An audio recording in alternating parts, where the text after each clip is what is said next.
ప్రభువైన యేసుక్రీస్తు నామములో మీ అందరికీ కూడా నా హృదయపూర్వకమైన వందనాలు తెలియజేస్తూ, మరి నేను ఈ మధ్య కాలంలో ఈ వారంలో ఒక వీడియో చూడటం జరిగిందనమాట. జరిగితే చాలా నవ్వొచ్చింది కొంచెం. తర్వాత ఇప్పుడు మనం గడిచిపోయే దినాలను బట్టి కూడా ఆ వీడియో చూస్తేనే నవ్వొచ్చింది. కానీ బైబిల్ గ్రంథంలో మరలా దాన్ని గుర్తు తెచ్చుకుంటేనేమన్నా భయమేస్తుందనమాట. ఏంటయ్యా అంటే, యేసుక్రీస్తు వారి యొక్క రెండవ రాకడ గురించి మనం ఎప్పుడు వింటూ ఉంటాం. 2000 సంవత్సరం మారుతూనే చాలామంది కొంతమంది ఇదిగో ఈ సంవత్సరం వచ్చేస్తాడు, ఈ సంవత్సరం వస్తాడు అని ఎదురు చూసేవారు, చెప్పేవారు అలా ఉండటం మనం చూస్తూ ఉన్నాం అనమాట. అసలు క్రైస్తవులైన వారే చెప్పే మాటలివి. క్రైస్తవులైన వారికి పరిశుద్ధ గ్రంథంలో మరి యేసుక్రీస్తు వారి రెండవ రాకడ గురించి మరి ఎంతో వివరణగా ఇచ్చినప్పుడు, వారు సైతము గూడా కొంతమంది ఏమంటారంటే, యేసుక్రీస్తు వారు వచ్చేసారు అనే కొంతమంది ఉంటారు బోధకులు. మళ్ళా కొంతమంది ఏమంటే, యేసుక్రీస్తు వారి రాకడ ఉంది, ఇదిగో పలానా సమయంలో వచ్చేస్తున్నాడు అని వీళ్ళు డిక్లేర్ చేస్తారనమాట. అలా కొంతమందుంటారు. వస్తే ఏంటి మాకు, రాకపోతే ఏంటి? మేమేదో నమ్ముకున్నాం. మందిరానికెళతాము. మా కుటుంబంలో ఏదైనా జరిగితే చాలు. దాని గురించి మాకంత ఆలోచన లేదండి రాకడ గురించి అనే జనాంగము కొంతమందనమాట. అంతేకానీ ఏదైనా విషయం విన్నప్పుడు పరిశుద్ధ గ్రంథంలోకొచ్చి నిజాన్ని తెలుసుకొని, సత్యాన్ని తెలుసుకొని, దాన్ని మనం మనసులో ఉంచుకోవటానికి లేదు, పరిస్థితులను బట్టి సిద్ధపడటానికి ఎంతమందికి అవకాశం ఉందండి? ఎంతమంది ఆలోచిస్తున్నారని ప్రశ్నించితే, యేసుక్రీస్తు వారి రాకడ అబద్ధమని కామెంట్లు పెట్టిన వాళ్ళు ఉన్నారనమాట. అసలు ఆ యేసుక్రీస్తు రాకడేంటి అని వేరే వాళ్ళు. అలా పెట్టినప్పుడు నేను ఒకటి చెప్తున్నాననమాట. మీకు ఆ వీడియో తర్వాత చూపిస్తాను. యేసుక్రీస్తు వారి మొదటి రాకడ వాస్తవమా? అబద్ధమా అండి? అది అందరూ ప్రపంచమంతా కూడా ఎరిగి ఉన్నామా? ఎంత వాస్తవం అంటే, అసలు మనము ఈరోజు ఇలా ఉన్నాము, ఈ రోజు గురించి చెప్పుకుంటున్నామంటే, అది ఆయన దయ అని అంత వాస్తవం అనమాట. యేసుక్రీస్తు వారి పుట్టుక గురించి గూడా, యేసుక్రీస్తు వారికి పూర్వమే ఎన్నో ప్రవచనాలు చెప్పటం జరిగింది. ఆ ప్రవచనాల ద్వారా మరలా యేసుక్రీస్తు వారి యొక్క కాలంలో ఆయన ఈ భూలోకానికి ప్రవేశించటం జరిగింది. ఒక అద్భుతంగా ఆయన జీవన విధానము, ఆయన మరణించిన విధానము, ఆయన తిరిగి లేచిన విధానము చరిత్రలో నిలిచిపోయి ఉందన్నమాట. మరి ఆ దినాల్లో అంత గొప్ప జీవిత చరిత్ర విశిష్టత కలిగిన యేసుక్రీస్తు వారిని ప్రపంచానికి శకపురుషుడిగా గుర్తించారు ఆనాటి ప్రజలు. ఈరోజు మనము క్రీస్తు శకములో ఉన్నాము అంటే అది మొదటి రాకడ యొక్క వాస్తవం అన్నమాట, నిజము. ఆ నిజాన్ని మనము అనుభవించుతున్నప్పుడు మరి యేసుక్రీస్తు వారు వెళుతూ ఏం మాటలు చెప్పారో, యేసుక్రీస్తు వారు ఉన్న కాలంలో మనకి తను వస్తానన్న దాన్ని ఎలా వివరించారో, ఎవరికి తెలుసన్నాడో, ఎవరికి తెలియదన్నాడో ఏంటనేది పరిశుద్ధ గ్రంథంలో మనకి ప్రతిది కూడా వివరణగా రాయటం జరిగిందనమాట. మరి క్రైస్తవులైన వారు చెప్తున్న మాటలు, యేసుక్రీస్తు వారు వచ్చేసాడు, రాజుగా వచ్చేసాడు, రావాలి, రాజుగా రావాలని, మరల మెస్సయ్య రావాలని కొంతమంది, అలాగే రావక్కర్లేదని కొంతమంది, రాడని కొంతమంది, ఇదిగో పలానా రోజే వస్తాడని కొంతమంది. మరి ఆయన మాటల్లోనే మనము చూద్దాము. అయితే మా యేసుక్రీస్తు వారే చెప్పిన మాట ఏంటంటే, ఒక మాట లూకా సువార్త, ఆయన వచ్చిన సమయంలో రెండవ రాకడ రావటం అనేది తథ్యం. కానీ ఆయన ఆ రెండవ రాకడలో మరి మనలో ఎంతమంది ఉంటామనేది మనం పరిశీలించుకోవాలి ఈరోజు. ఆయన రెండవ రాకడ అనేది తథ్యము, వాస్తవము. ఆ రెండవ రాకడ ఎప్పుడనేది మనం వివరించుకుందాము.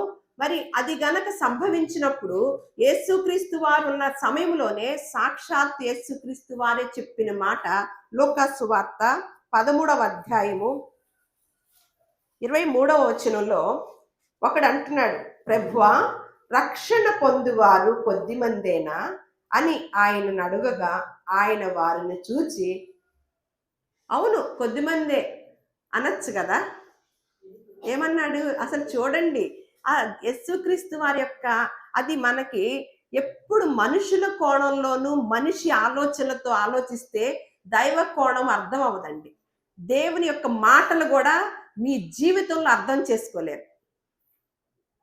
భౌతికమైన స్వభావంతో గనక ఇది పరిశుద్ధ గ్రంథాన్ని పరిశోధన గనక చేసినట్లయితే మీరు ఇంక 2 జన్మలెత్తినా కూడా ఇందులో ఉన్న వివరణ తెలుసుకోలేరు, సత్యాన్ని తెలుసుకోలేరని. మరి ప్రభువా ఇరుకు రక్షణ పొందువారు కొద్దిమందేనా అని అడిగినప్పుడు మనమైతే ఏమేమి సమాధానం చెబుతాం? అవున అవునా అలాగే ఉంది, కొద్దిమందిలానే ఉన్నారు. ఎందుకంటే నేను మరలా వచ్చేసరికి విశ్వాసాన్నే కనుగొంటానా అని ఆశ్చర్యం వేస్తుంది అని చెప్పచ్చు. కానీ ఏమంటున్నాడు, ఆయన వారిని చూచి ఇరుకు ద్వారమున ప్రవేశింప పోరాడుడి, అనేకులు ప్రవేశింప చూతురు గాని వారి వలన కాదని మీతో చెప్పుచున్నాను. భలే ఉంది కదా సమాధానము, ఎంత ఆశ్చర్యం వేస్తుందో. మనకి బాగా యేసుక్రీస్తు వారి దగ్గరికి వస్తే విశాలము కదా. యేసుక్రీస్తు వారి దగ్గరికి వస్తే ఏం జరిగిద్ది అనుకుంటాము? మన కుటుంబాల్లో ఏదన్నా ఇరుకుంటే విశాలం చేస్తాడని అనుకుంటాం కదా.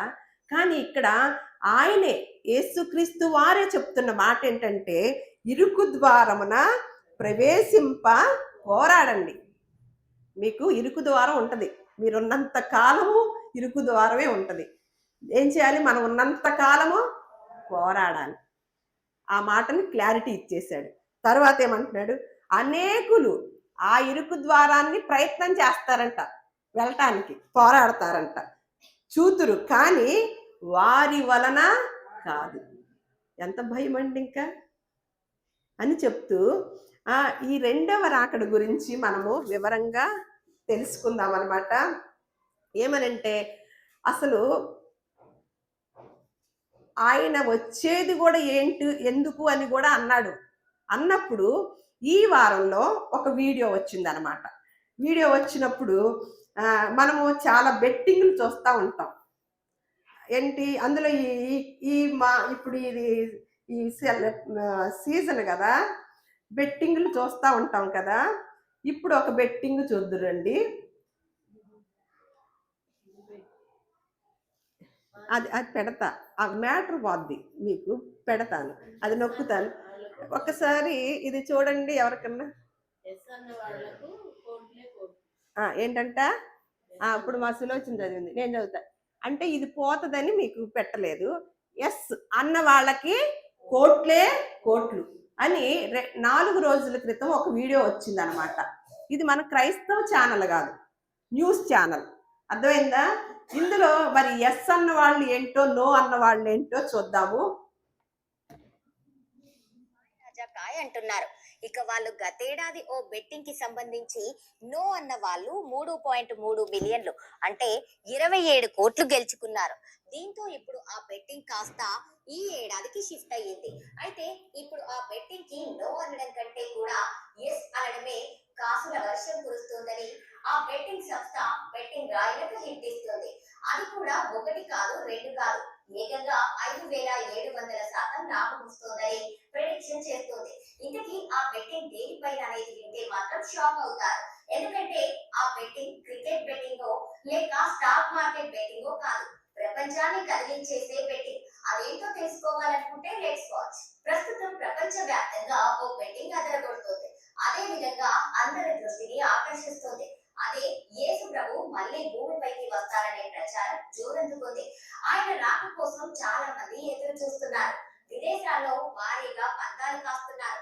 దీంతో గతేడాదియే యేసుక్రీస్తు వస్తారని కాసిన బెట్టింగ్ లో నో అన్న వాళ్ళు భారీగా లాభపడ్డారు. ఇక ఆ బెట్టింగ్ కాస్త ఈ ఏడాదికి షిఫ్ట్ అయ్యింది. 2026లో యేసు మళ్ళీ వస్తారని భారీ బెట్టింగ్లు కాయడం అప్పుడే మొదలు పెట్టేశారు. ఇక బెట్టింగ్ ప్రకారం నిజంగానే యేసు ప్రభు మళ్ళీ తిరిగి వస్తే మాత్రం బెట్టింగ్ లో ఎస్ అని కాసిన వాళ్లకు 5700% లాభం దొరకడం ఖాయమని బెట్టింగ్ మార్కెట్ అంచనా వేస్తోంది.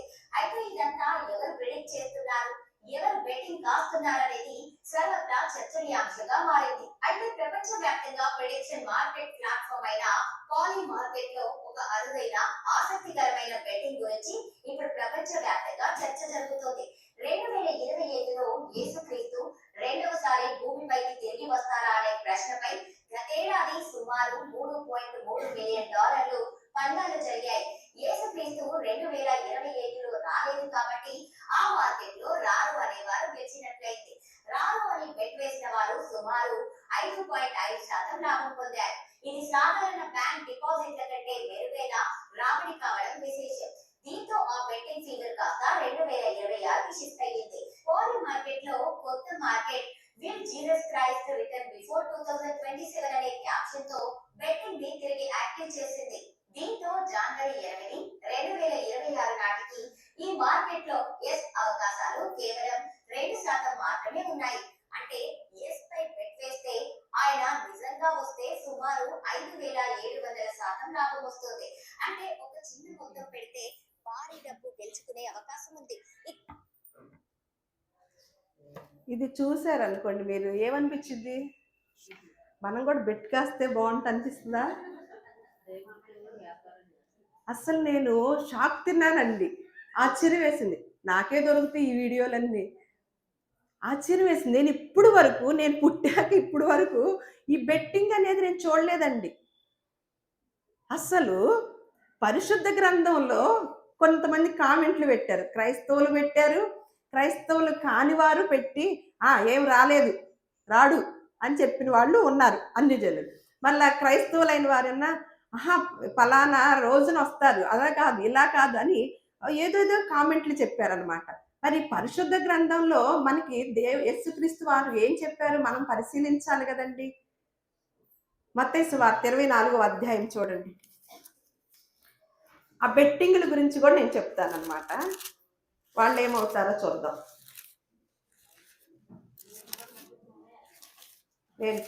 నేను చదువుతాను, మీరు చూస్తారు.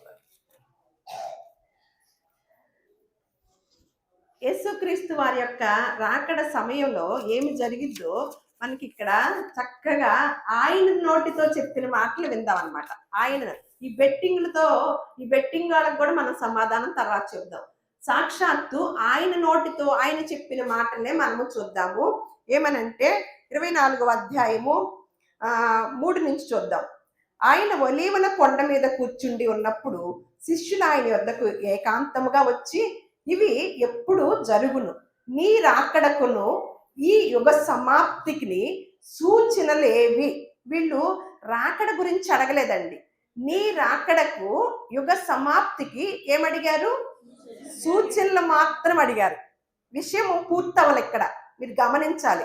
సూచనలు అంటే ఇప్పుడు ఆ సూచనలు చెప్తున్నాడు అనమాట. అంతేగాని ఈ సూచనలు రాగానే అని కాదు. ఇక్కడ మీరు ప్రతి మాట మనం గమనించుతూ ఉండాలి.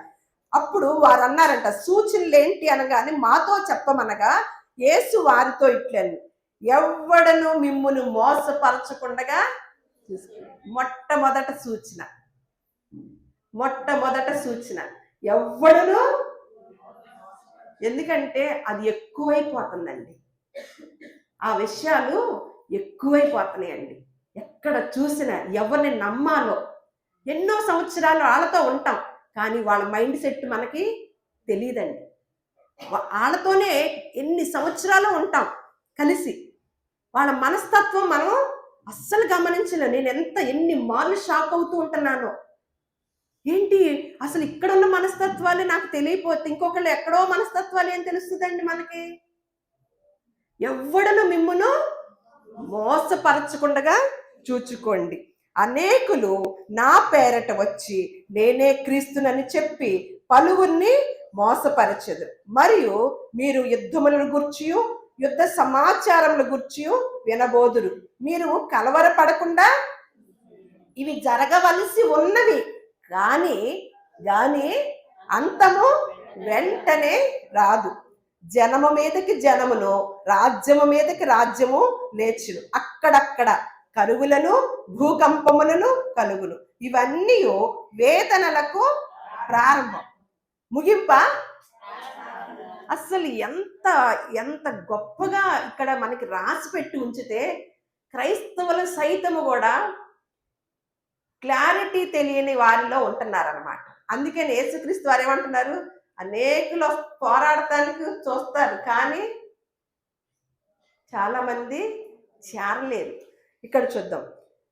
అప్పుడు జనులు మిమ్మును శ్రమల పాలు చేసి చంపెదరు, మీరు నా నామము నిమిత్తము సకల జనముల చేత ద్వేషింపబడుదురు. అనేకులు అభ్యంతరపడి ఒకరినొకడు అప్పగించి ఒకరినొకడు ద్వేషింతురు. అనేకులైన అబద్ధ ప్రవక్తలు వచ్చి పలువురిని మోసం. బయట ప్రపంచంలో చూస్తున్నాం. మళ్ళా సంఘములో లోపల ఏం జరుగుతుందంట, అనేకులైన అబద్ధ ప్రవక్తలు వచ్చి పలువురిని, అంటే ఎక్కడ కూడా ఉంది, ఎక్కడ కూడా జరుగుతుంది. ఇది ఆ అబద్ధ ప్రవక్తలు చదవలేదా? చూడండి, నాకు ఆశ్చర్యం వేసే విషయం అన్నమాట. ప్రవక్తలు అంటే ఇక్కడ వారి సంబంధం దేవుని నామాన్ని ప్రకటించేవారే కదా, వాళ్ళు చదవలేదా ఇది? ఎందుకు మోసం చేయాలి? వచ్చిన జనాంగాన్ని ఎందుకు మోసం చేయాలండి? అంటే దేవుని యొక్క రాకళ్ళ సూచనలు జరుగుతున్నాయి అన్నమాట. బయట ప్రపంచంలో మనం ఎన్ని మార్లు చూస్తున్నామండి, ఎంతమంది మోసం చేస్తున్నారండి. అలాగే అక్రమము, క్రమమా ఏం జరుగుతుంది? అక్రమము విస్తరించుటి చేత అనేకుల ప్రేమ చల్లారు. నిజంగా నిజమైన స్వచ్ఛమైన ప్రేమలో మనం ఉన్నామండి. ప్రతి వాడు వ్యాపారం చేసే ప్రతి వాడు ఎదుటి వాళ్ళ కుటుంబం ఏమైపోయినా పర్వాలేదు, నా కుటుంబం బాగోవాలి, నాకు రూపాయి రావాలి తప్ప ఇతర కుటుంబాల గురించి ఆలోచించే మనుషులు ఆ క్రమం అనేది ఉందండి? లేదు. బయట ప్రపంచం అంతా కూడా అక్రమంతో కల్తీతో నిండిపోయింది అనమాట. సరే, దేవుని సన్నిధి దేవుని ప్రేమ కల్తీ లేనిది అని మనము దేవుని సన్నిధానంలో కుటుంబంగా సంఘంగా కూడుకున్నప్పుడు ఇక్కడ కూడా ఏమవుతుంది? ప్రేమ. ఇంకా అప్పుడు ఎక్కడుందండి? సూచనలు అన్నమాట. అంతము వరకు సహించువాడు ఎవడో వాడే, మరియు ఈ రాజ్య సువార్త సకల జనములకు సాక్షార్థమై లోకమందంతటను ప్రకటింపబడును, అటు తర్వాత అంతం వచ్చును. అలాగే మళ్ళా 24 అదే అధ్యాయం. ఆ అధ్యాయం అంతా కూడా యేసుక్రీస్తు వారి యొక్క రెండవ రాకడ కొరకు యేసుక్రీస్తు వారిని చెప్తున్న సూచనలు. ఆ అధ్యాయం అంతా అబద్ధపు క్రీస్తులను అబద్ధపు ప్రవక్తలను వచ్చి సాధ్యమైతే ఏర్పరచబడిన వారిని సహితము మోసపరచుటకై గొప్ప సూచక క్రియలను మహత్కార్యములను కనపరచదు. క్రైస్తవ మందిరాలన్నీ వేటి కోసం నిండిపోయి ఉన్నాయండి? మహత్కార్యములను సూచక క్రియలను ఉన్న మందిరాలు ఎలా ఉంటాయండి? నిండిపోతాయి. అవి చేస్తున్నారంట. అవే కావాలి జనానికి కూడా, ప్రజలకు కూడా. ఏం కావాలి? మంచితనంగా మంచి సలహా ఇవ్వండి. అక్కడ అనుమానం వచ్చింది, బాబో వీళ్ళు మమ్మల్ని ఎంత పట్టించుకొని ఎంత చేస్తున్నారంటే ఏదో ఉంటది. నేను అదే ఆశ్చర్యపోతున్నానండి కొన్ని విషయాల్లో. అంటే మంచి పనికి వస్తుందా? అస్సలు పనికిరాదు. అదే మనం జిమ్మిక్కు చేయండి, ఖచ్చితంగా వింటారు. అచ్యుతరావు గారు ఎప్పుడు ఒక మాట చెబుతారు, నేను నిజం చెప్తే నమ్మరేంటి వీళ్ళు, అబద్ధం చెప్పిన రోజు భలేగా నాకు సపోర్ట్ ఇస్తున్నారు.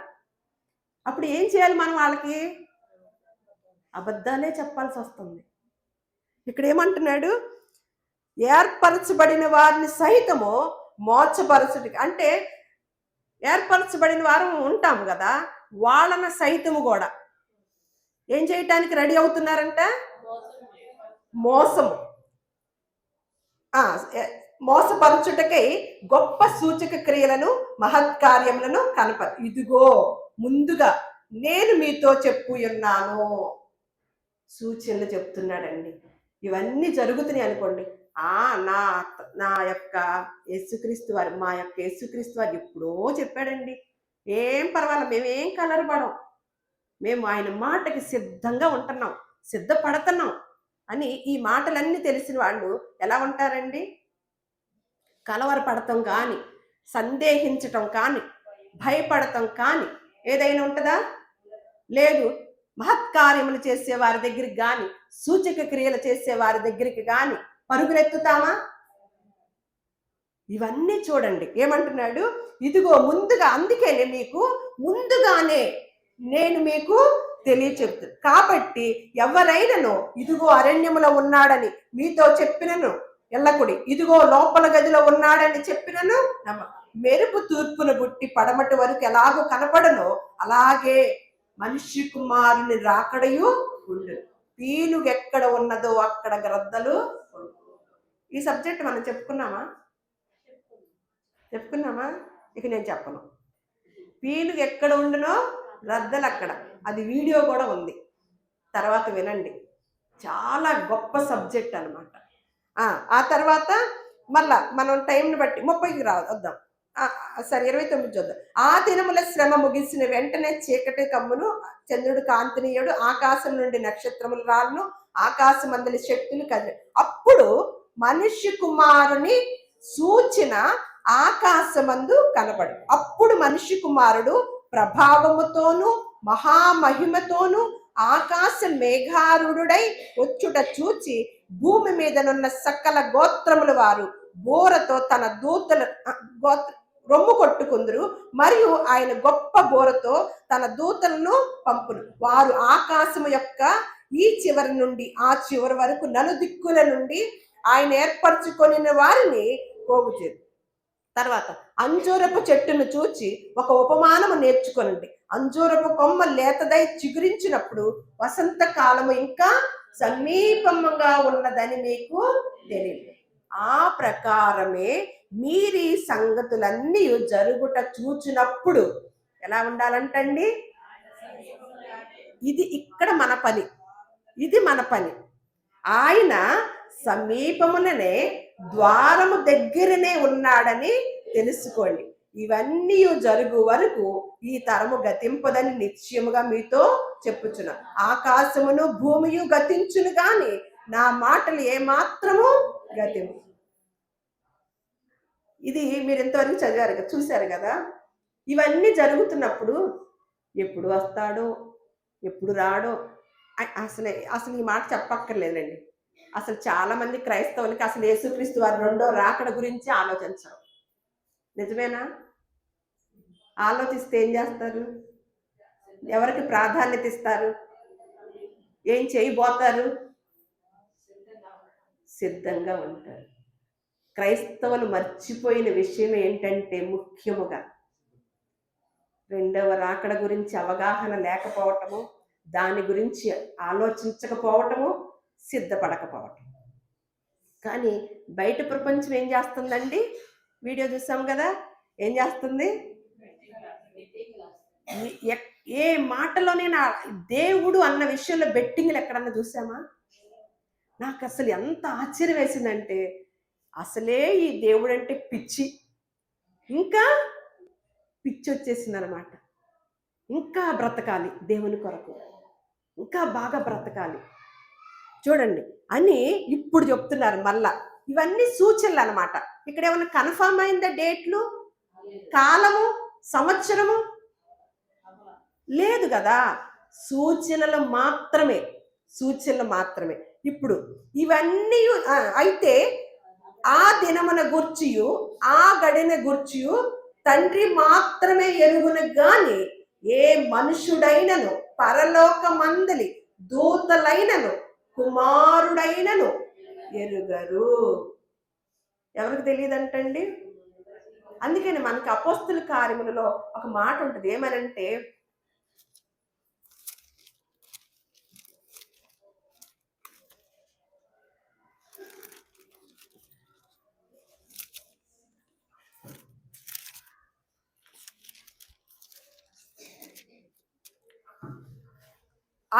మొదటి అధ్యాయం 6.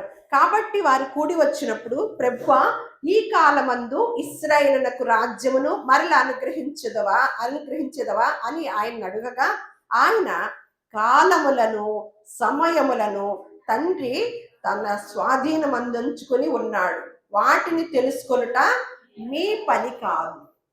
మనం ఏం తెలుసుకోవడానికి ప్రయత్నం చేస్తాము? సిద్ధపాటు పక్కన పెట్టి, వస్తాడన్నాడా ఇప్పుడు ఏంటో ఈ ధ్యాసలోకి వెళ్తాం. మనం ఫస్ట్ నుంచి ఇలా ఆరాలంటే ఇష్టం కదా, కానీ విషయం విషయం ఉండదు. ఏమంటున్నాడు ఇక్కడ? ఆ దినమును గుర్చి, ఆ గడి గురించి అసలు మనుషులకి ఎవరికీ తెలియదు, దేవుని కుమారుడికి కూడా అది తండ్రికి మాత్రమే తెలుసని మళ్ళా సూచన. నోవాహు దినములు ఎలాగో ఉండునో మనుష్య కుమారుని రాకడయు అలాగే ఉండును. జల ప్రళయమునకు ముందటి దినములలో నోవాహు ఓడలోనికి వెళ్ళిన దినము వరకు వారు ఏం చేస్తున్నారంట? తినుచు, త్రాగుచు, పెండ్లు చేసుకొనుచు, పెండ్లు కిచ్చుచు, జల ప్రళయం వచ్చి అందరిని కొట్టుకొని పో వరకు కూడా ఎరగక పోయేది. అప్పుడు ఎరగలేదు, ఇప్పుడు ఎరుగున్నామా? ఇందాక పాట పాడుతుంది కదా సుమిత్ర, ఎట్టగొట్ట పాడేసి మొక్క ఆ మాట చెప్పు.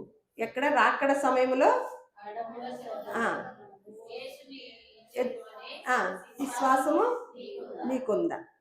యేసుని చేరుకునే విశ్వాసం నాకు అది. అట్లా నోవాహు దినముల్లో అప్పుడైతే మనమే నోవాహు గారికి ముందే చెప్పారు, అప్పుడు కూడా సమయం చెప్పాల, రెడీ చేసుకున్నారు, ఓడను రెడీ చేయమన్నారు. పాపం నోవాహు గారు అందరికీ చెప్పుంటారు, విన్నారా? ఇప్పుడు కూడా రెండవ రాకడ గురించి సూచనలు చెప్తున్నాం, వింటున్నామా మనం? మన చేతుల్లోనే ఉంది ఇప్పుడు. అప్పుడంటే ఏదో ఎవరో వచ్చి చెప్పారు, ఇది పూర్తి చేసి లేదు కాబట్టి పరిశుద్ధ గ్రంథం. ఇప్పుడు మన చేతిలో ఉంది. ఎంతమంది సిద్ధపడ్డాం? చేతులు ఎత్తండి. ఆయన రాకడికి, ఆయన మొదటి రాకడ వాస్తవం అన్న వారిని చేతులు ఎత్తండి.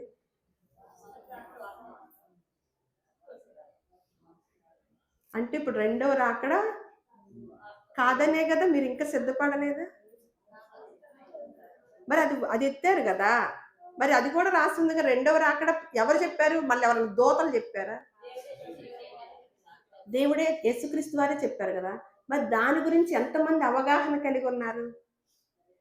నేను మొదటి రాకడికి ఎలాగో ఉన్నానో రెండవ రాకడికి కూడా అదే సేమ్ అలాగే సిద్ధపడి ఉన్నానని ఎందుకు ఎత్తలేదు? సూచనలు చూస్తున్నాం కదా, ఏమి అనిపించట్లేదా? దేవుని ఎరగని వారు, ఎరిగి అభిమానించుతూ పోతున్నవారు, రక్షణ పొందుకున్నవారు ఏంటి మనసు పెడుతున్నారా? బయట ప్రపంచం ఏమన్నా బాగా దృష్టి పెట్టేసి యేసుక్రీస్తు వారి విషయంలో ఎదురు చూస్తా ఉంది, వీళ్ళు గొప్పగా చెప్తున్నారు, పరిశుద్ధ గ్రంథంలో గొప్పగా రాసుంది, నిజమే ఆయన శకపురుషుడు, మనం అందరం అనుభవించుతున్నాం అని లోపలుండి వాళ్లే ఆరాటంతో ఎదురు చూస్తున్నారు తెలుసా అండి మనకన్నా. లేకపోతే అన్ని కోట్లు బెట్టింగ్ కాస్తారా? ఆ బెట్టింగ్ కాసే వాళ్ళకి ఎంత జ్ఞానం ఉందో ఇప్పుడు తెలుసుకుందాము. ఇక అయితే ఇలా అని చెప్పి మరలే 42కి రండి చెప్పి ఇక్కడ చూద్దాం. కొట్టుకొని పోయారు. ఆ కాలమున ఇద్దరు పొలములో ఉంటారంట. ఇప్పుడు చేతులు ఎత్తలేదు కదా, ఇప్పుడు ఇప్పుడు ఇప్పుడు పేపర్ లీక్ చేస్తున్నారు, క్వశ్చన్ పేపర్ లీక్ చేస్తున్నారు యేసుక్రీస్తు వారు. ఆ కాలమున ఇద్దరు పొలములో ఉంటారు, ఒకడు వెళ్ళిపోతాడు, రెండో వాడు అలాగే ఇద్దరు స్త్రీలు తిరుగలి విసురుచుందురు, ఒకటి తీసుకొని పోబడును, ఒకటి కావున ఏ దినమున మీ ప్రభువు వచ్చునో మీకు తెలియదు గనుక మెలకువగా ఉండండి. అంటే రెడీగా, సిద్ధంగా. వాళ్ళు పోయిన సంవత్సరం 25కి రెడీ అయిపోయారు, బైబిల్ గ్రంథం చదివి ప్రపంచ వ్యాప్తంగా బెట్టింగ్లు అనమాట. బైబిల్ గ్రంథం చదివి వాళ్ళు రెడీ అవుతున్నారు. కానీ వాళ్ళ జ్ఞానం ఎంతవరకు ఉందో చూద్దాం. ఇప్పుడు ముందు మన జ్ఞానం చూసుకోవాలి కదా. మరి 25కి మీరు విన్నారు కదా, 25కి బెట్టింగ్ పెట్టుకున్నారంట. నో అన్న వాళ్ళకి రాడు ఇప్పుడే అన్న వాళ్ళకి చక్కగా కోట్లే కోట్లంట. మీరేమనిపించింది మనసులో? ఆ పోయిన సంవత్సరం నో అన్నా పోయేది, 1 కోటి రూపాయలన్నా వచ్చేది, ఈ సంవత్సరం నేను నో అంటానమ్మా అని అనిపిస్తుందా? ఇక్కడ ఏమంటున్నారు? ఏ దినమున మీ ప్రభు వచ్చునో మీకు తెలియదు గనక వెళ్ళకు. ఏ జామున దొంగ వచ్చునో ఇంటి యజమానునికి తెలిసి ఉండిన ఎడల అతడు మెలకువగా ఉండి తన ఇంటికి కన్నము వేయనీయుడని మీరు ఎరగరా? ఇట్టయితే తెలుస్తుందని ఈ ఉపమానం చెప్తున్నాడు అనమాట. దొంగలు వచ్చేస్తారని తాళాలు వేసుకుంటాం కదా బాగా, ఆ విషయాన్ని అయితే బుర్రలోకి వెళ్ళిద్దని ఆ ఉపమానం చెప్తున్నాడు అనమాట. అని యజమానుడు తన ఇంటి వారికి తగిన వేళ అన్నము పెట్టుటకు వారి పైన ఉంచిన నమ్మకమైన వాడును బుద్ధిమంతుడనైన దాసుడెవడు? యజమానుడు వచ్చినప్పుడు ఏ దాసుడు, మళ్ళా వివరణ కూడా చెప్తున్నాడు ఇంకొక ఉపమానం. యజమానుడు తన ఇంటి వారికి తగిన వేళ అన్నం పెట్టుటకు వారి పైన ఉంచిన నమ్మకమైన వాడును బుద్ధిమంతుడనైన దాసుడు ఎవడు అని చెప్పినప్పుడు, యజమానుడు వచ్చినప్పుడు ఏ దాసుడు ఇలాగు చేయుచుండుట అతడు కనుగొనును, ఆ దాసుడు ధన్యుడు. అతడు తన యావదాస్తి మీద వాడిని నుంచునని మీతో నిశ్చయముగా, ఎందుకంటే మామూలుగా చెబితే కుదరదని ఆస్తిపాస్తుల గురించి, డబ్బుల గురించి, దొంగల గురించి చెప్తున్నారనమాట. ఇదైతే బాగా అర్థమవుతుందని మనకి. అలాగే అయితే దుష్టుడైన ఒక దాసుడు నా యజమానుడు ఆలస్యము చేయుచున్నాడని తన మనస్సులో అనుకొని తన తోటి దాసులను కొట్టి మొదలుపెట్టి త్రాగుబోతులతో తినుచు త్రాగుచుంటే ఆ దాసుడు కనిపెట్టని దినములోను వాడను కొనని గడియలోను వాని యజమానుడు వచ్చి వానిని నరికించి వేషధారులతో కూడా వానికి పాలు నియమించెను. ఎక్కడ పాలు? ఏడుపును పండ్లు కొరుకుటయు ఉండును. మళ్ళా పరలోక రాజ్యము తమ దివిటీలు పట్టుకొని పెండ్లి కుమారుని ఎదుర్కొన్నట్టుకు బయలుదేరిన 10 మంది కన్యకలను పోలి ఉన్నది. మనం ఈ పాఠాలని ఎప్పుడు చదువుకుంటాం కాబట్టి ఇంకా వివరించలేదన్నమాట, మనం వివరించుకోలేదు.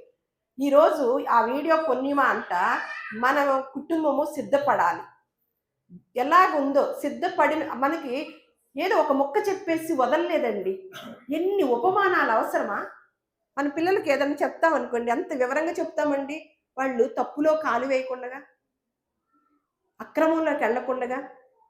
అలాగే ఇప్పటికి ఈ ఉపమానాలు సరిపోయినాయి కదా, మళ్ళా ఇంకా వివరంగా చెప్తున్నారు. ఏమని? 10 మంది కన్యకలంట పోలి దివిటీలు పట్టుకొని పెండ్లి కుమారుని ఎదుర్కోవటం అనేది బయలుదేరి 10 మంది కన్యలు పోలి. వీరిలో 5గురంట బుద్ధి లేని వారు, 5గురు బుద్ధి గలవారు. బుద్ధి లేని వారు తమ దివిటీలు పట్టుకొని తమతో కూడా నూనె తీసుకొని పోలేదు. బుద్ధి గలవారు తమ దివిటీలతో కూడా సిద్ధెలలో నూనె తీసుకొని పోయారు. పెండ్లి కుమారుడు ఆలస్యము చేయగా వారందరూ కునికి నిద్రించుచుండ్రి. ఇదంతా యేసు క్రీస్తు వారి 2వ రాకడలో జరుగుతున్న విషయాలండి. క్రైస్తవులైన వారి పరిస్థితి అన్నమాట. విశ్వాసులైన వారి యొక్క పరిస్థితి, వారి యొక్క అవగాహన, ఎటువంటి అవగాహన కలిగి ఉన్నారో అనేది పాఠాలన్నమాట, ఉపమానాలు. అర్ధరాత్రి వేళ ఇదిగో పెండ్లి కుమారుడు అతన్ని ఎదుర్కొనరండని కేక వినపడెను. అప్పుడు ఆ కన్యకలందరూ లేచి తమ దివిటీలను చక్కపరిచిరి. గాని బుద్ధి లేని కన్యకలు మా దివిటీలు ఆరిపోవచ్చున్నవి గనుక మీ నూనెలో కొంచెము మాకియుడని బుద్ధి కలిగిన వారిని అడిగిరి. బాగా అప్పులు తీసుకోవడం, అదేదంటారు, అవి తీసుకోవడం అలవాటు అయిపోయింది కదా, అట్టాగి ఇచ్చేస్తారనుకుంటున్నారు. స్త్రీలకు బాగా అలవాటే కదా. ఇవాళ లేదనుకోండి, ఎవరో మా పక్కన ఆవిడ భలే ఇచ్చింది, ఎందుకు ఎవరు తేపోయినా పర్లేదులేండి, సమయానికి ఆవిడ ఇచ్చిదిలేండి, అలా అలవాటు అయిపోయింది కదా. వీళ్ళు ఏం చేశారు? 5గురు కూడా శుభ్రంగా పడుకున్నారు, ఏమి సిద్ధపడకుండా. ఎప్పుడు వస్తాడు, దొంగలాగా వస్తాడన్నాడు కదా, ఏదో ఒక సమయంగా అప్పటికి రెడీ అవ్వచ్చులే అని పడుకున్నారండి. తాబేలు కుందేలు సామెత తెలుసా? ఇంకా చెప్పక్కర్లే.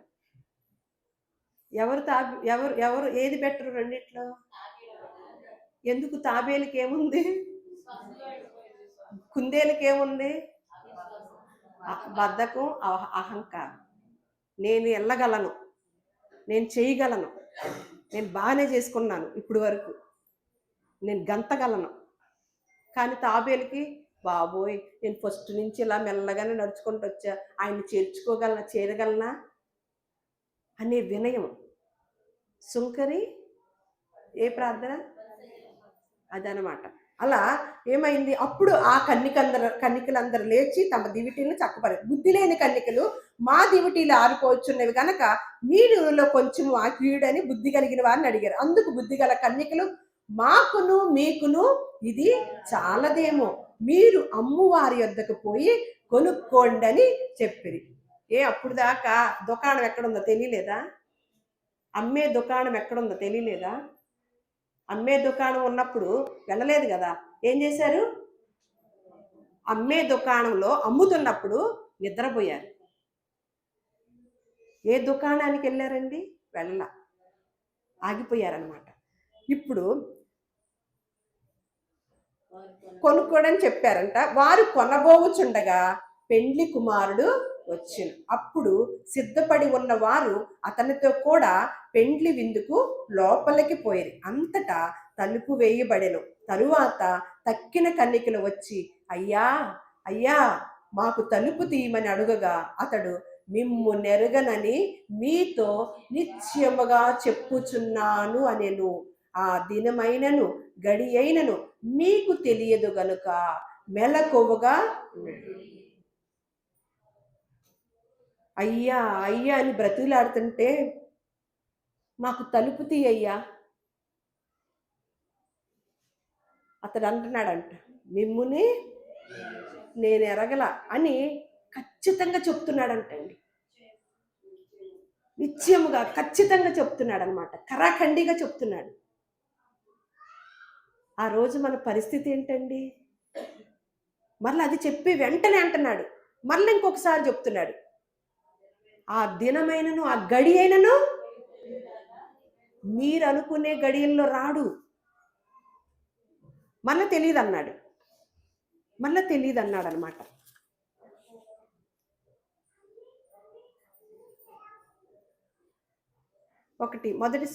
మొదటి యోహాను పత్రిక 2వ అధ్యాయము 28వ వచనం.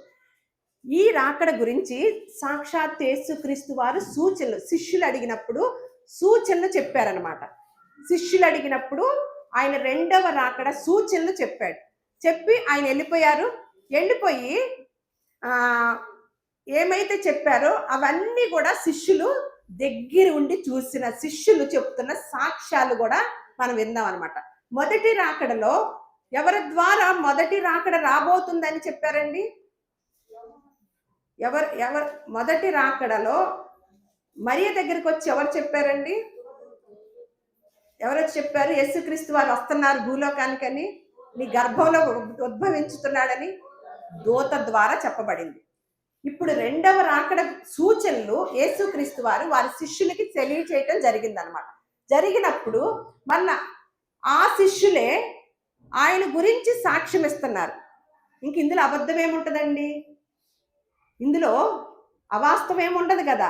ఆయన దగ్గరగా ఉన్న శిష్యులే ఆయన గురించి సాక్ష్యం ఇస్తున్నారన్నమాట. మొదటి యోహాను పత్రిక 2వ అధ్యాయం 28వ వచనంలో, చిన్న పిల్లలారా ఆయన ప్రత్యక్షమగునప్పుడు ఆయన రాకడ యందు మనము ఆయన ఎదుట సిగ్గుపడక ధైర్యము కలిగి ఉండినట్లు మీరు ఆయన యందు నిలిచి. ఎందుకు సిగ్గుపడక అని చెప్తున్నాడు? ఈయనెవరు? ఈ భక్తుడు ఎవరు? ఈ శిష్యుడు ఎవరు? యోహాను గారు. యేసుక్రీస్తు వారికి ఏమవుతారు? ప్రియమైన శిష్యుడు. ఈయనకి ఎవరిని అప్పగించాడు? అర్థమైందా? ఓకే. ఇప్పుడు ఈయన ఏం మాట్లాడుతున్నాడు? ఆయనతో సహవాసం చేసి ఆయనతో తిరిగిన ఆయన అనమాట. చిన్నపిల్లలారా అంటే వాళ్ళకి యష్నాక ఈ మాట ఎవరికి? మనకే. ఎందులో చిన్నపిల్లలు మనం? జ్ఞానంలోను విశ్వాసంలోను చిన్నపిల్లలం అయిపోతున్నాం. ఎందుకంటే లోపలంతా ఏముంది? లోకమే ఉంది. చిన్నపిల్లలారా ఆయన ప్రత్యక్షమగునప్పుడు ఆయన రాకడ యందు, మళ్ళీ వివరిస్తున్నాడు.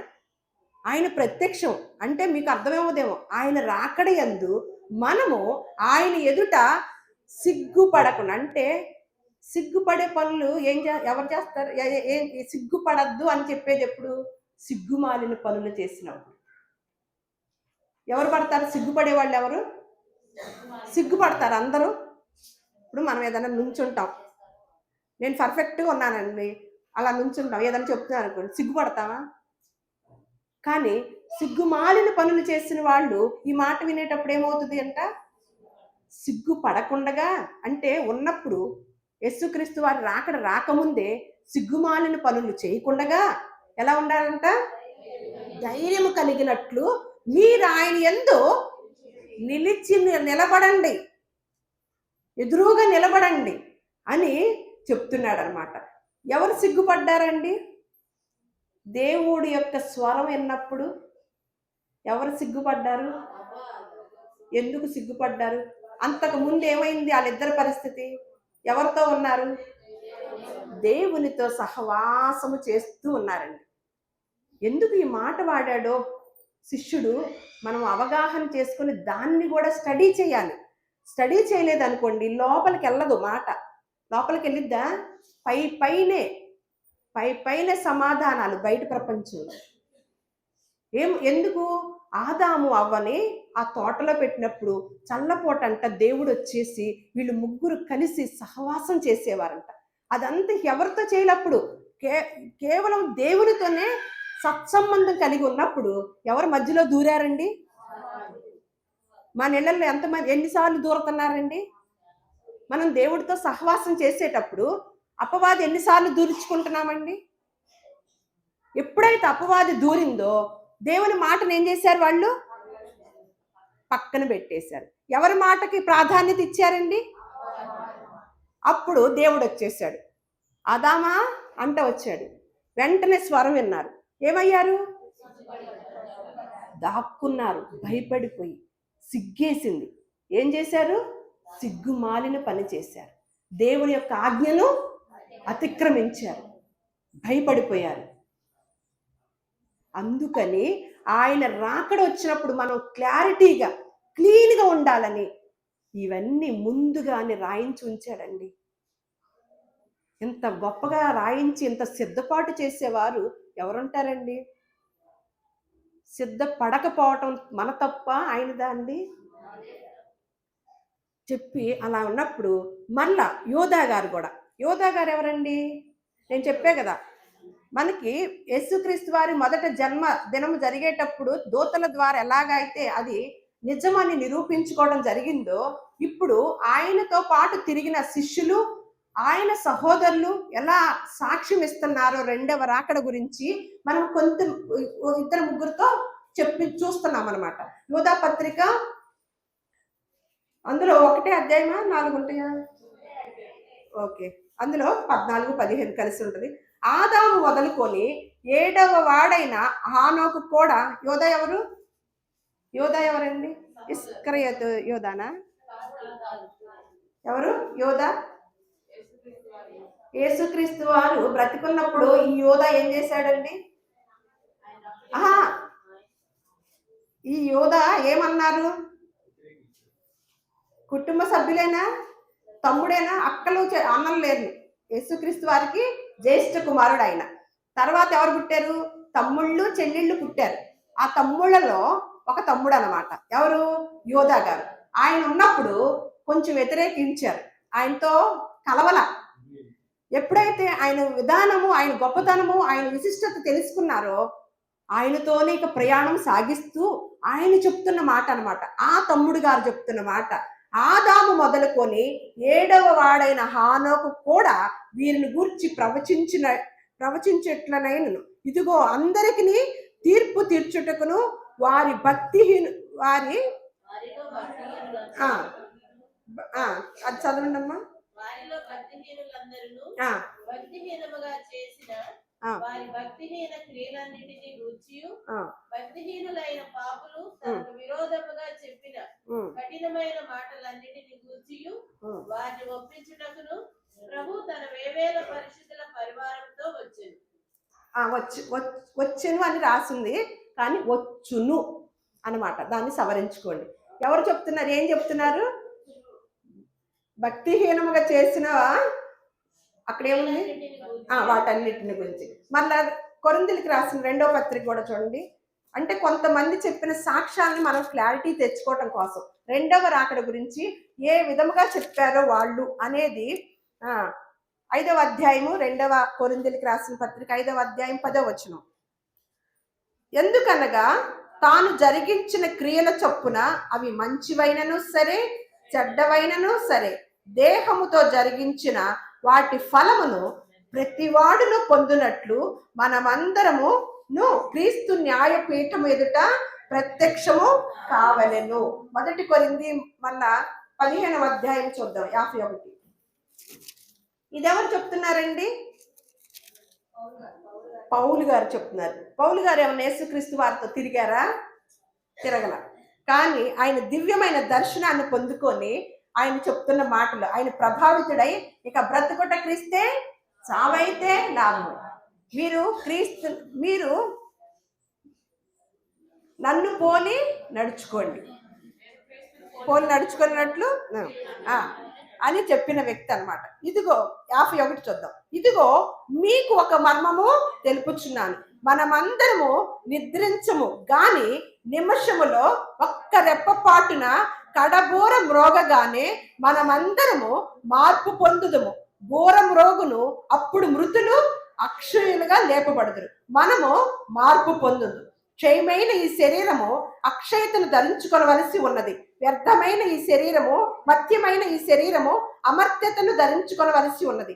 ఈ క్షయమైనది అక్షయతను ధరించుకొనినప్పుడు ఈ మత్యమైనది అమర్త్యతను ధరించుకొనును అని చెప్పి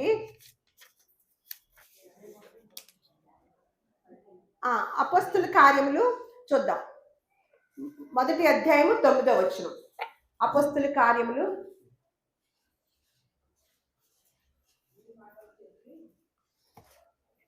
1వ అధ్యాయము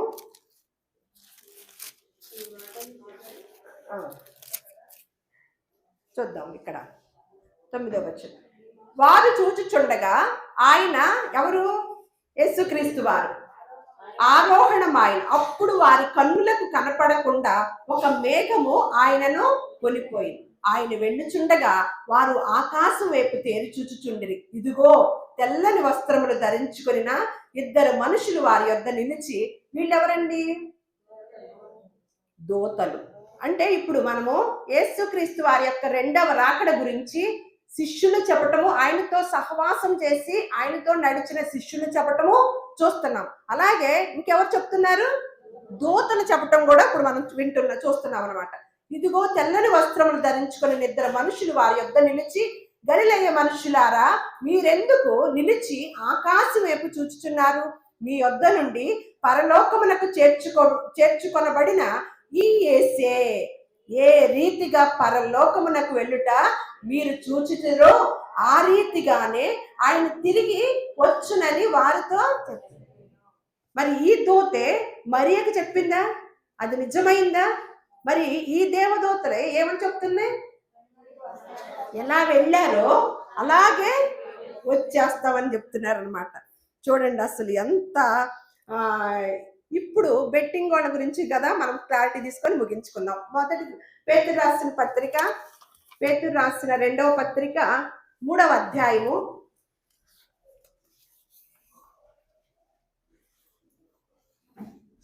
3వ అధ్యాయము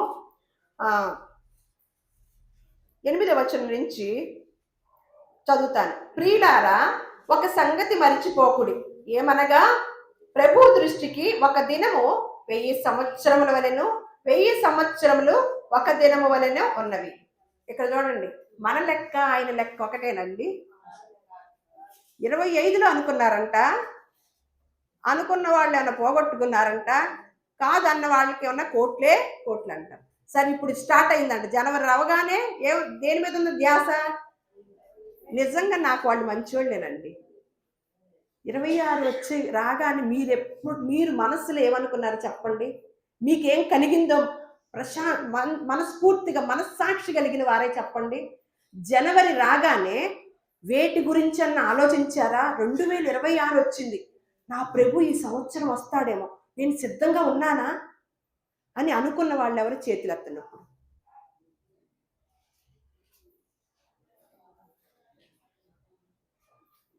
ఈ బుర్ర నిండా ఏ ఆలోచనలు ఉన్నాయండి? అంటే ఈ శిష్యులు చెప్పిన మాటల్ని, దేవదూత చెప్పిన మాటల్ని మనం ఎంతగా తీసుకుంటున్నామండి? ఎంత మోతాదులో తీసుకుంటున్నాము? అందుకే అంటున్నాను, బెట్టింగ్ వాళ్ళది చూసారా, సంవత్సరం ఏ ధ్యాసలో ఉన్నారో, అంటే వాళ్ళు కన్ఫర్మ్ గా ఎదురు చూస్తున్నారు. ఈ పందాల్లో మేము డబ్బులు వాళ్ళ కోణం వేరైనా నాకు వాళ్ళు మంచివాళ్ళు, వాళ్ళది కరెక్ట్ అన్నమాట. ఎందుకంటే ఆ ధ్యాస అన్న ఉంది. 2026 రాగానే ఏం వాగ్దానం తీసుకుందాము, ఈ సంవత్సరం ఏమైపోతాము, ఈ సంవత్సరం ఏం జరిగిద్ది మా కుటుంబంలో, ఈ సంవత్సరం ఇది జరిగితే బాగుండు, ఈ తప్ప మనము అమ్మో 2026 వచ్చిందా, నేనేమైపోతాను, యేసుక్రీస్తు వారు ఈ సంవత్సరం గనక వస్తే, నేను బాప్తీసం తీసుకోలేదే, నేను సిద్ధపడలేదే, వీళ్ళందరూ వెళ్ళిపోతారా, భార్యాభర్తలు ఉంటారంట. ఎవరైతే భక్తి చేస్తూ, ఎవరైతే సమయాన్ని ఇచ్చి దేవుని సన్నిధానానికి ఆసక్తి కలిగి ఆరాటంతో వచ్చి దేవుడి మాటల్ని ప్రత్యేకంగా తీసుకుంటారో ఆ భార్య వెళ్ళిపోద్దంట, భర్త ఇక్కడే ఉంటాడంట. ఎంత సిగ్గుచేటు, ఎంత సిగ్గుచేటండి. కలిసి కాపురం చేశారా 50 ఏళ్ళు, భార్యతో పాటు వెళ్ళలేరా, భర్తతో పాటు వెళ్ళలేవా, ఈ భక్తిని అలా చేయలేవా? చూడండి, దేవుడు సంవత్సరాలు, దేవుడి యొక్క విధానాలు మన కోణంలో ఉండవండి, మన రోజులు కాదు.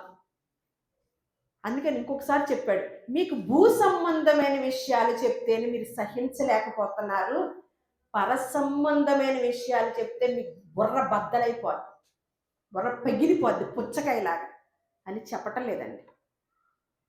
భూ సంబంధమైన విషయాల్లో సూచనలు అన్నమాట ఇవి.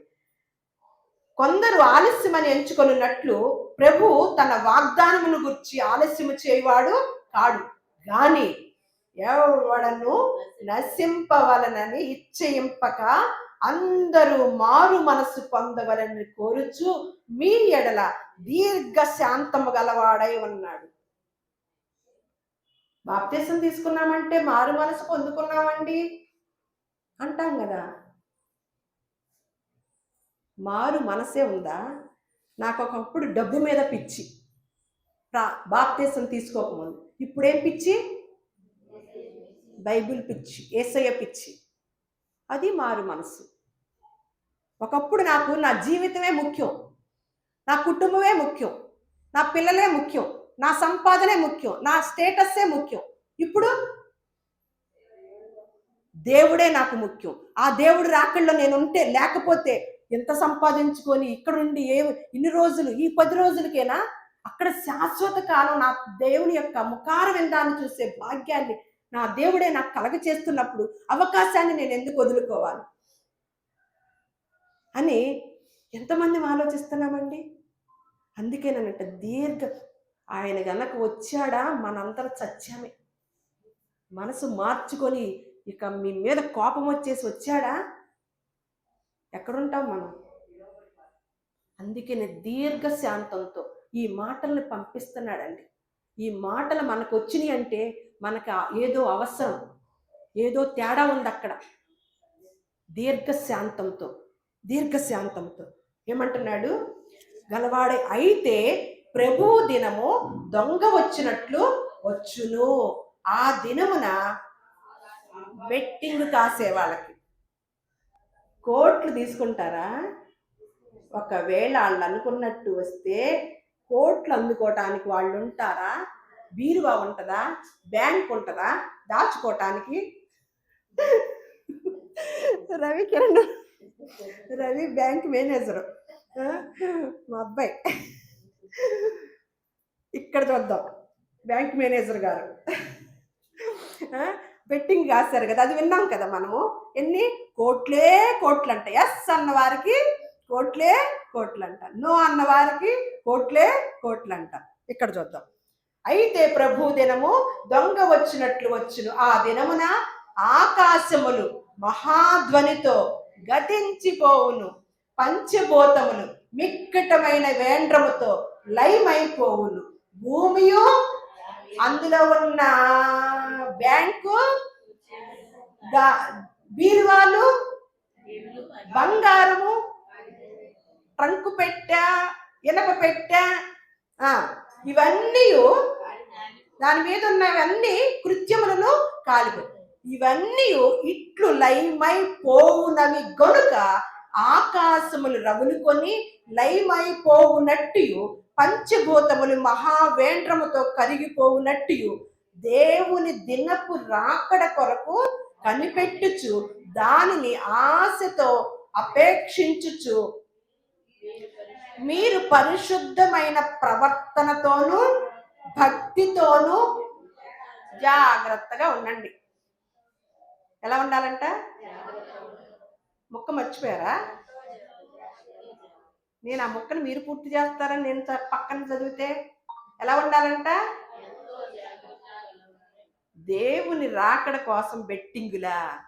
ఎంత అజ్ఞానులో చూడండి. మనము జ్ఞానవంతులు, వాళ్ళు జ్ఞానవంతులండి. బెట్టింగ్ కాసుకొని 5 కోట్లు తీసుకున్నారనుకోండి, ఉంటాయా చేతిలో? దాచుకోవడానికి కుదిరిద్దా? వాళ్ళ పని అదైతే మరి క్రైస్తవ ప్రపంచమైన మనము ఎలా ఉండాలంట? దేవుని దినపు రాకడ కొరకు కనిపెట్టుచు దానిని ఆశతో. మనకు దేని మీద ఆశ ఉంది? బాగా ఎంత కట్టలు వస్తే ఆశ. దేని మీద ఆశపడుతున్నామండి? దేని మీద ఆశపడుతున్నాం మనం? నిజంగా నేను ప్రశ్నించుకుంటూ చెప్తున్న మాటలండి. మేము ఇక్కడ ఇద్దరం కూడా నేర్చుకుంటూనే మనకి బైబిల్ గ్రంథంలో ఉంది, హృదయం ఏది నిండితే మాటలు కూడా అవే బయటకు వస్తాయి. నా హృదయం నిండా ఇవే నిండిపోయి ఉన్నాయండి, భయం వేస్తూ అవే బయటకు వచ్చేస్తున్నాయి. దేని గురించి ఆశపడమన్నారు? క్రైస్తవ ప్రపంచం ఇలాగే ఉందండి. మా అబ్బాయికి ఉద్యోగం లేదు, ఆ మందిరానికి వెళ్తే ఉద్యోగం వచ్చిందంట. మా అమ్మాయికి పెళ్ళి అవ్వలేదు, ఆయన ప్రార్థన చేస్తే వచ్చిద్దంట, జరిగిద్దంట. ఇదేనా మన ఆశ? అదే కదా. చూద్దాం. కనిపెట్టుచు ఆశతో అపేక్షించు అంటే దాని దగ్గర ఏమనుంది? 2 డేస్ ఉంది. త్వరపెట్టుచు. మీరు ఎలా ఉండాలంటే ఇప్పుడు రెండవ రాకడలోకి వెళ్ళవలసిన వారు ఎలా ఉండాలంట? పరిశుద్ధమైన ప్రవర్తనతోను భక్తితోను ఎంతో జాగ్రత్త గలవారై ఉండవాలి. అయినను మనం ఆయన, అది వాగ్దానం అన్నమాట. అప్పుడు ఆయన వాగ్దానం ఎలా ఉండాలంట? రెండవ రాకడలో మనము రెండవ రాకడలో మనము ఉండాలంటే ఎలా ఉండాలంట? బెట్టింగ్ వాళ్ళకి ఏంటి పరిస్థితి? బెట్టింగ్ వాళ్ళ పరిస్థితి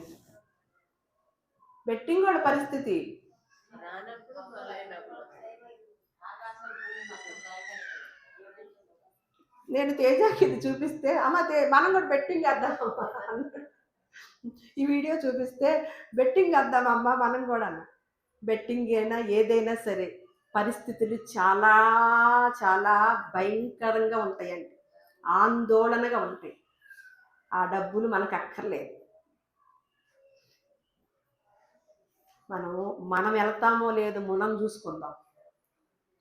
మంచి భక్తితో, మంచి ప్రవర్తనతో, పరిశుద్ధమైన ప్రవర్తనతో ఎంతో జాగ్రత్త కలిగి ఉంటేనే తప్ప, యేసుక్రీస్తు వారు ఏ రీతికి వెళ్ళారో మేఘారూఢుడై ఆ రీతిగానే రాబోతున్నాడు. అది ఆ దినం ఎప్పుడో తెలియదు. ఎప్పుడు సిద్ధంగానే ఉండాలి, భార్య భక్తి చేస్తే భార్య వెళ్ళిపోద్ది, దేవుని పాద సన్నిధానంలో ఉంటుంది. భర్త చేయకపోతే అక్కడ ఏముంటదంట? చదువుకున్నాం కదా, ఏడుపును పళ్ళు కొనుక్కుంటున్నా. మా కుటుంబం అంతా నేనున్న చోటే ఉండాలని ఏ స్త్రీ కోరుకుంటుందో ఈ రోజు నుంచి ప్రయత్నం చేస్తుంది. దేవుడి మాటలను మన హృదయాల్లో ఫలింప చేయనుగాక. దేవుడు మిమ్మల్ని అందరినీ కూడా బహుగా దీవించి ఆయన రెండవ రాకడలో సిద్ధపరచునుగాక.